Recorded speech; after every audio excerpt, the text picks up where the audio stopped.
আসসালামু আলাইকুম, কেমন আছেন সবাই? আশা করি ভালো। আমি আল্লাহর রহমতে ভালো আছি। আজকে কথা বলবো ফুলকপি আর বাঁধাকপি চাষ নিয়ে। আলহামদুলিল্লাহ আজকেই চারা রোপণ করে দিচ্ছি। তো এই জমিটা রেডি করছি মনে হয় 1 সপ্তাহ 2 সপ্তাহ হচ্ছে পরে হচ্ছে। কারণ হচ্ছে আমাদের এলাকায় কোনো প্রকার বৃষ্টি হয় না, যার কারণে এই জমিটা এরকমই থেকে গেছিলো।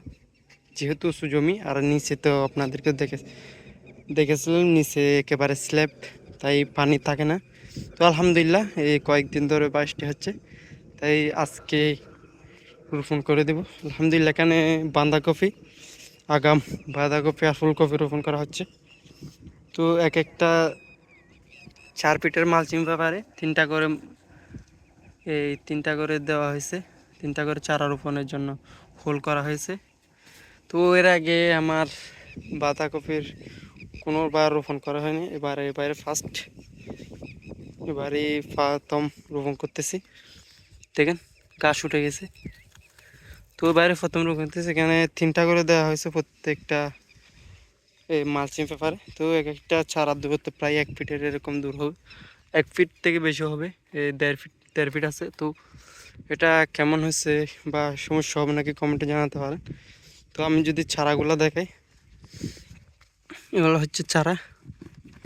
তো যেহেতু এগুলা বাসে করে আসছে, তাই এগুলো হচ্ছে বাঁধাকপি। আমি যদি একটা বের করে দেখাই আপনাদেরকে, তো অনলাইন থেকে চারা নিলে সমস্যা, এই যেগুলা কোকোপিট থাকে এগুলো জড়ে যায়, আপনি যত চেষ্টা করেন না কারণ কারণ হচ্ছে এগুলো অনেক দূর থেকে আসে, তাই এগুলো থাকে না। এগুলো হচ্ছে বাঁধাকপি আর এগুলো হচ্ছে ফুলকপি। ফুলকপির সাইজটা একটু ছোটো দিয়ে দিছে, দেখেন।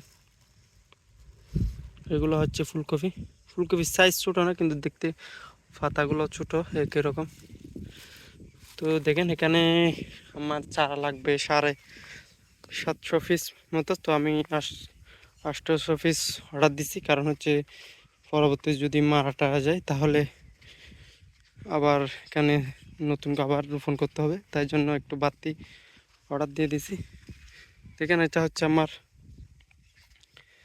পুরো একটা জমি।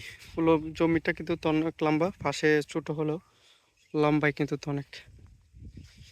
আমি যদি এখানে 3টা করে হোল দেওয়া হয়েছে, এখন রোপণ কীভাবে রোপণ করবো সেই চিন্তা করতেছি।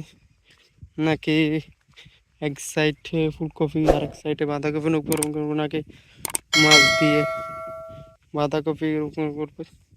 তো দেখা যাক, প্ল্যান করে রোপণ করে দেবে হচ্ছে আজকের ভিডিও।